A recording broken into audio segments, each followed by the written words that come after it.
Good morning friends, मैं अनुज Mishra दयासा classes YouTube channel में आपका स्वागत है। इस वीडियो में बात करेंगे इंग्लिश ग्रामर पर। इंग्लिश ग्रामर में एक सीरीज मैंने स्टार्ट किया था, learn English grammar from zero level. मैं 10 वीडियो दे चुका हूं। आज 11वां वीडियो आपके सामने प्रस्तुत होने जा रही है और हम लोग प्रेजेंट टेंस को समाप्त कर दिए थे। आज हम लोग बात करेंगे पास्ट टेंस पर।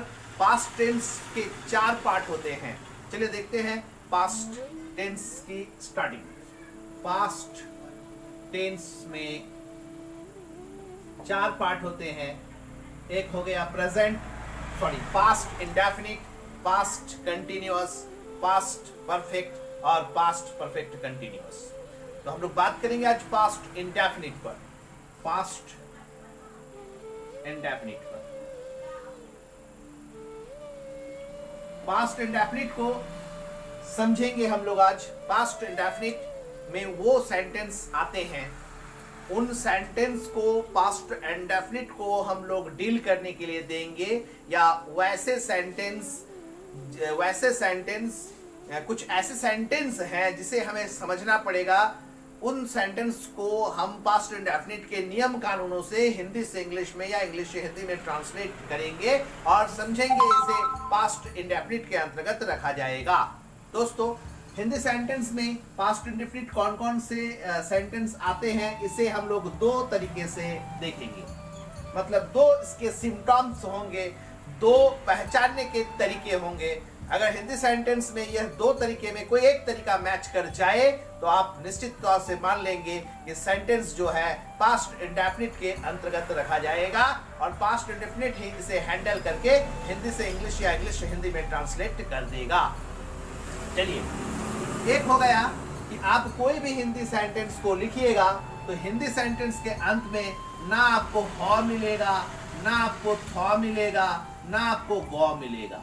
मैंने बताया था ह पे जब लास्ट कोई सेंटेंस का अंतिम जो होता है, सेंटेंस का हम अंतिम हिंदी सेंटेंस को जब हम अंतिम शब्द देखेंगे तो वो ह पे समाप्त होता है तो वो प्रेजेंट होता है, अगर थ पे समाप्त होता है तो वो पास्ट होता है और गौ पे समाप्त होता है तो वो फ्यूचर होता है। लेकिन पास्ट इंडेफिनिट एक ऐसा सेंटेंस, ऐसा टेंस है जिसके सेंटेंस कैसे होते हैं कि उसके अंत में ना ह मिलेगा, ना थ मिलेगा, ना गौ मिलेगा। मैं इसका एग्जांपल आपको दे रहा हूं कि वह पटना गया, मैंने किताब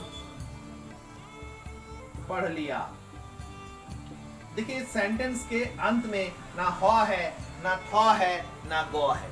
आप इसे देख सकते हैं। इस सेंटेंस के अंत में ना ह है, ना थ है, ना गौ है, और इस सेंटेंस के अंत में ना ह है, ना थ है, ना गौ है। तो ऐसे सेंटेंस जिसके अंत में ना ह, ना थ, ना गौ रहे, वो सेंटेंस पास्ट इंडेफिनिट हो जाता है। और दूसरा, अगर किसी सेंटेंस या हिंदी सेंटेंस के अंत में ता था, ती थी, ते थे, ये सब रहे तो भी यह पास्ट इंडेफिनिट होगा। जैसे वह स्कूल जाता था, जाता था। मैं किताब पढ़ता था, पढ़ता था। ये ता था, ये ता था अगर रहे, ता था, ती थी, ते थे, अगर ये रहे तो भी पास्ट इंडेफिनिट होगा। पहचानना है आपको पास्ट इंडेफिनिट है या नहीं है। पास्ट इंडेफिनिट के अंतर्गत अगर यह आता है तो दोनों को बनाने का जो तरीका होगा वो सेम होगा। सेम तरीके से आप बनाएंगे, सेम तरीके से। तो मैं किसी एक पक्ष को ही लेता हूं, या आप कहेंगे तो मैं दोनों का ही एग्जांपल लेके आपको समझाने का प्रयास करूंगा। तो पास्ट इंडेफिनिट को मैं एक एग्जांपल लेकर समझाने का प्रयास करता हूं। तो पास्ट इंडेफिनिट में क्या है कि एग्जांपल लेते हैं कि मैंने किताब पढ़ लिया, मैंने किताब पढ़ लिया। ये जो सेंटेंस है, ये सेंटेंस एक स्टेटमेंट है। मैंने सामने वाले को बोल दिया मैंने किताब पढ़ लिया, एक स्टेटमेंट दिया, मैंने एक कथन उसके सामने प्रस्तुत किया। और ऐसे सेंटेंस असर्टिव होते हैं। असर्टिव सेंटेंस का जो स्ट्रक्चर है वह स्ट्रक्चर क्या होता है, सब्जेक्ट होता है और हेल्पिंग वर्ब होता है, मेन वर्ब होता है, ऑब्जेक्ट होता है और क्वेश्चन और फुल स्टॉप। जब इसे देखेंगे कि यह लिया है, इसमें ह भी नहीं है, थ भी नहीं है, गौ भी नहीं है, तो यह पास्ट इंडेफिनिट बन जाएगा। जब पास्ट इंडेफिनिट बन जाएगा तो पास्ट इंडेफिनिट जब इस फॉर्मूले को बोलेगा, इस फॉर्मूले को देखेगा, तो वह अपना नॉलेज किसको देगा, हेल्पिंग वर्ब और मेन वर्ब को देगा। क्योंकि मैं बार बार बता चुका हूं कि टेंस का काम वह वर्ब को सिलेक्ट करने का है, एप्रोप्रिएट वर्ब क्या है उसे देने का है। तो यहाँ पर एप्रोप्रिएट वर्ब क्या होगा हम लोग देखेंगे। यहाँ पर सब्जेक्ट की जगह पर सब्जेक्ट, और वो कहता है कि हेल्पिंग वर्ब की जगह पर यहाँ पर कुछ भी का प्रयोग नहीं करेंगे, और मेन वर्ब जो है इसका दूसरे भाग का प्रयोग करेंगे। मतलब मेन वर्ब 5 प्रकार के होते हैं, V1, V2, V3, V4, V5। तो आप V2 का प्रयोग करेंगे और ऑब्जेक्ट का प्रयोग करेंगे। अगर इसको हम फ्रेश करके लिख देते हैं तो हो जाएगा subject plus verb 2 plus object. ये असर्टिव सेंटेंस में हम क्या करेंगे, असर्टिव सेंटेंस के पॉजिटिव पार्ट में, ये पॉजिटिव पार्ट है, पॉजिटिव पार्ट में हेल्पिंग वर्ब का प्रयोग नहीं होगा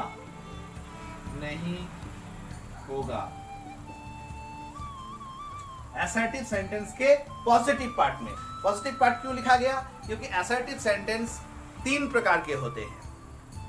असर्टिव सेंटेंस एक होता है पॉजिटिव, जिसको हम लोग एफर्मेटिव भी बोलते हैं, दूसरा होता है एम्पैथिक, तीसरा होता है नेगेटिव। मैंने कई वीडियो में बताया है कि सिर्फ प्रेजेंट इंडेफिनिट, पास्ट इंडेफिनिट और फ्यूचर इंडेफिनिट में ही यह 3 प्रकार के हैं। बाकी किसी भी टेंस में अगर हम कंटिन्यूअस में जाएं, चाहे वो प्रेजेंट का हो, पास्ट का हो या फ्यूचर का हो, हम परफेक्ट में जाएं, प्रेजेंट में हो, पास्ट में हो या फ्यूचर में हो, या फिर हम प्रेजेंट परफेक्ट कंटिन्यूअस में जाएं, पास्ट परफेक्ट कंटिन्यूअस में जाएं, या फिर फ्यूचर परफेक्ट कंटिन्यूअस में जाएं, तो वहाँ पर ये जो असर्टिव सेंटेंस है यह 2 प्रकार की बन जाती है। सिर्फ 3 प्रकार की कहाँ पे होती है, वो इंडेफिनिट में, चाहे वो प्रेजेंट का हो, पास्ट का हो और फ्यूचर का हो। तो असर्टिव सेंटेंस के पॉजिटिव पार्ट में हेल्पिंग वर्ब का प्रयोग नहीं होगा। अब आप इसको स्क्रीनशॉट ले लीजिए। अब मैं इसी सेंटेंस को हिंदी से इंग्लिश में बदलने का प्रयास करता हूँ। ये जो है सेंटेंस यहाँ पर ले आता हूँ। इसका जो सब्जेक्ट है मैं, तो मैं के लिए आई का प्रयोग करेंगे। यहाँ पर हेल्पिंग वर्ब का जरूरत नहीं है, मेन वर्ब का दूसरा रूप लेंगे। पढ़ने का इंग्लिश होता है रेड। स्पेलिंग चेंज नहीं होगा, बट प्रोनाउंसिएशन चेंज हो जाएगा, उच्चारण चेंज हो जाएगा। रेड, READ, रेड, रेड, मतलब स्पेलिंग चेंज नहीं होगा। हम यहाँ पर लिख के दिखा देते हैं V1, V2 और V3। ये हो गया READ, रेड, तीनों का स्पेलिंग सेम रहेगा। पढ़ेंगे हम लोग रेड। यहाँ पर लिखेंगे I read किताब, I read a book। दोस्तों, आपको सबसे ज्यादा परेशान करता होगा अगर इंग्लिश पढ़ते हैं तो ये ए कहाँ से आ गया, ये आपको परेशान करेगा। मैं इस पर भी आपको डिस्क्रिप्शन दूंगा, इसका भी डिक्लेरेशन दूंगा। जब मैं एडजेक्टिव पढ़ाऊंगा, मैं एडजेक्टिव में आपको ये क्लियर कर दूंगा कि यह ए क्यों लगाया जाता है। तो इसे हम ट्रांसलेट कर दिए, हिंदी से इंग्लिश में ट्रांसलेट कर दिए। कई एग्जांपल्स और ले सकते हैं, इसका हम कई एग्जांपल ले सकते हैं। जैसे आपने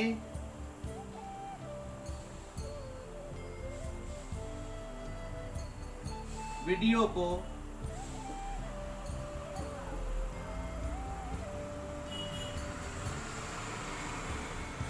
देख लिया, आपने वीडियो को देख लिया, तो हो जाएगा यू। हेल्पिंग वर्ब का प्रयोग नहीं करना है क्योंकि यह असर्टिव सेंटेंस का पॉजिटिव पार्ट है। आपने वीडियो को देख लिया तो यू। देखने का इंग्लिश, आपने मोबाइल देखा है तो मोबाइल देखने का इंग्लिश यहाँ पर हम वॉच लगाएंगे, watched, you watched. The video, you watch the video. ये द का भी प्रयोग आपको परेशान करेगा, मैं बताऊंगा एडजेक्टिव पढ़ाने के दौरान कि यहाँ पर द का प्रयोग क्यों हुआ। आपने वीडियो को देख लिया।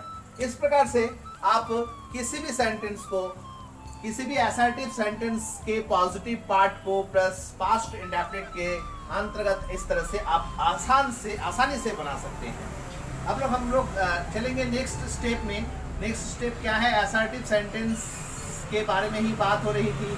असर्टिव सेंटेंस के 3 पार्ट होते हैं। एक पार्ट पॉजिटिव है जिसका जिक्र अभी अभी हुआ है, पॉजिटिव हुआ है, इसको हम लोग एफर्मेटिव भी बोलते हैं, एफर्मेटिव भी बोलते हैं। नेक्स्ट हो गया आपका नेगेटिव सेंटेंस, यानी असर्टिव सेंटेंस का ही नेगेटिव पार्ट। असर्टिव सेंटेंस का नेगेटिव पार्ट का हम एक हिंदी एग्जांपल लेते हैं कि मैंने या तुम लोगों ने कहानी नहीं लिखा, तुम लोगों ने कहानी नहीं लिखा। नेगेटिव है क्योंकि यहाँ पर नहीं है, तुम लोगों ने कहानी नहीं लिखा। यहाँ पर हिंदी में अंत में ना ह है, ना तो है, ना ग है, आते यहाँ पास्ट इंडेफिनिट के अंतर्गत आता है। नहीं है ये सेंटेंस, तो ये असर्टिव का नेगेटिव पार्ट हो गया। असर्टिव का नेगेटिव पार्ट हो गया। हम असर्टिव के नेगेटिव पार्ट के लिए क्या करेंगे? नो का प्रयोग करेंगे, नो या नॉट का प्रयोग करेंगे। तो हमको पता होना चाहिए नो कहाँ लगेगा, नॉट कहाँ लगेगा। तो नो हमेशा नाउन के साथ लगता है और नॉट हमेशा वर्ब के साथ लगता है। लेकिन नॉट का एक शर्त है, नॉट का एक शर्त है। क्या शर्त है? कि मेरा प्रयोग जब भी होगा हेल्पिंग वर्ब के साथ होगा। यहाँ वर्ब के नहीं लिखेंगे। तो ये नॉट का एक शर्त है कि नॉट का शर्त क्या है कि मेरा प्रयोग जब भी होगा मेरे साथ हेल्पिंग वर्ब का होना जरूरी है। हेल्पिंग वर्ब मुझे चाहिए ही चाहिए, हेल्पिंग वर्ब मुझे चाहिए, यही शर्त यह लगाता है। तो हम लोग असर्टिव के पॉजिटिव पार्ट में देखे थे, इस पार्ट में देखे थे कि आप हेल्पिंग वर्ब का प्रयोग नहीं कर सकते हैं। लेकिन यहाँ पर नॉट बोल रहा है कि मुझे हेल्पिंग वर्ब चाहिए, हेल्पिंग वर्ब मुझे चाहिए ही चाहिए, तब मैं प्रयोग में आऊंगा। अगर मैं इसको हिंदी से इंग्लिश में ट्रांसलेट करता हूं तो मैं फिर थोड़ा सा नेगेटिव यहाँ हटा देता हूं लिखने के लिए। तो यहाँ पर हो जाएगा यू के साथ हेल्पिंग वर्ब का प्रयोग नहीं होगा, तो हम लगा देते हैं not, you not wrote the story, road a story. तो ये you not wrote a story, मैंने सब्जेक्ट को लिया, V2 को लिया, ऑब्जेक्ट को लिया, लेकिन यहां पर ये सेंटेंस गलत हो गया। क्यों गलत हो गया? क्योंकि यहाँ पर नॉट के साथ हेल्पिंग वर्ब नहीं है। नॉट के साथ अगर हेल्पिंग वर्ब होता तो यह सही हो जाता, लेकिन हम हेल्पिंग वर्ब का प्रयोग नहीं कर रहे हैं। तब हमको हेल्पिंग वर्ब का प्रयोग करना पड़ेगा। नॉट का शर्त जो है, नॉट के शर्त के अंतर्गत मुझे हेल्पिंग वर्ब का प्रयोग करना पड़ेगा। तो मैं हेल्पिंग वर्ब किसको लूंगा? हेल्पिंग वर्ब क्या होता है? पास्ट का जो हेल्पिंग वर्ब होता है, पास्ट का हेल्पिंग वर्ब होता है वाज, वेयर और हैड। ये 3 हेल्पिंग वर्ब पास्ट में यूज होते हैं। तो मैं लगा देता हूं you have, sorry, you was या were not wrote a story. ये सेंटेंस भी गलत हो गया क्योंकि हम असर्टिव सेंटेंस में हम वाज, वेयर और हैड का प्रयोग नहीं कर सकते हैं, क्योंकि मैंने सेंटेंस में बताया था हेल्पिंग वर्ब का प्रयोग नहीं होता है। तो ऐसी स्थिति में क्या किया जाए? हमें हेल्पिंग वर्ब नहीं देंगे तो भी गलत, हेल्पिंग वर्ब देंगे तो भी गलत। ऐसी सिचुएशन, ऐसी स्थिति में हमको एक ऐसा सिचुएशन मतलब एक ऐसा उपाय, सॉल्यूशन ढूंढना पड़ेगा जो ये हेल्पिंग वर्ब का भी प्रयोग हो और हेल्पिंग वर्ब का प्रयोग भी हो और वाज, वेयर, हैड का प्रयोग ना हो। मतलब दोनों को संतुष्ट करना पड़ेगा। तो दोनों को संतुष्ट करना पड़ेगा। तो ऐसी स्थिति में डिड का प्रयोग किया जाता है। डिड का प्रयोग, तो डिड का प्रयोग अगर हम करते हैं तो डिड का प्रयोग करने से क्या हो जाएगा कि you did not wrote a story. अब ये सेंटेंस जो है देखेंगे गलत है या सही है, इसको भी देखेंगे। तो यू डिड नॉट यानी नॉट के साथ हेल्पिंग वर्ब मिल गया, यानी नॉट संतुष्ट हो गया और नॉट संतुष्ट हो गया। और यहां पर हम डिड का प्रयोग किए हैं, तो हेल्पिंग वर्ब का प्रयोग किए, मतलब इस तीनों का प्रयोग नहीं करके इसको भी संतुष्ट कर दिए, यानी दोनों को शर्त पूरा कर दिए, फिर भी ये सेंटेंस गलत हो गया। क्या सेंटेंस इसमें क्या गलती है? इसमें गलती है कि डिड कहता है कि मेरा भी प्रयोग होगा, तो मेरा भी एक कंडीशन है, मेरा भी एक शर्त है। क्या शर्त है? डिड कहता है कि जब मेरा प्रयोग हो जाएगा तो मेन वर्ब को हमेशा वन करना पड़ेगा, और मैंने इसे मेन वर्ब को टू करके रखा है। यहाँ पर मेन वर्ब को वन करना पड़ेगा, तो यहाँ पर हो जाएगा यू डिड नॉट, रोट को राइट कर देंगे, you did not right a story. अब ये सही हुआ, you did not right a story, अब जाके ये सही हुआ। मतलब कितने शर्त को आपको देखना है, कितने कंडीशंस को आपको देखना है। पहला नंबर, आप हेल्पिंग वर्ब में पास्ट का हेल्पिंग वर्ब क्या होता है? तो वाज, वेयर, हैड होता है, आप उसका प्रयोग नहीं कर सकते। अब हम नॉट लगाएंगे तो नॉट कहता है कि बिना हेल्पिंग वर्ब का मेरा प्रयोग नहीं होगा, मतलब दोनों को संतुष्ट करने के लिए हेल्पिंग वर्ब भी देना है और उन तीनों को नहीं देना है। इस स्थिति में हम डिड का प्रयोग किए, डिड को लगा दिए, तो उस असर्टिव सेंटेंस का जो V2 है उसको रख दिए, तो वो गलत हो जाता है। क्यों गलत हो जाता है? क्योंकि डिड कहता है कि अगर मेरा प्रयोग हो तो हमेशा मेन वर्ब वन होना चाहिए। तो जब इस तीन स्थितियों को मेंटेन करते हुए यह सेंटेंस तैयार होता है। दोस्तों, मेरे ख्याल से आपको यह समझ में आ गया होगा। मिलते हैं हम लोग एम्पैथिक सेंटेंस को। अच्छा, एम्पैथिक सेंटेंस इस वीडियो में कंप्लीट कर ही देते हैं, एम्पैथिक सेंटेंस को कंप्लीट कर ही देते हैं।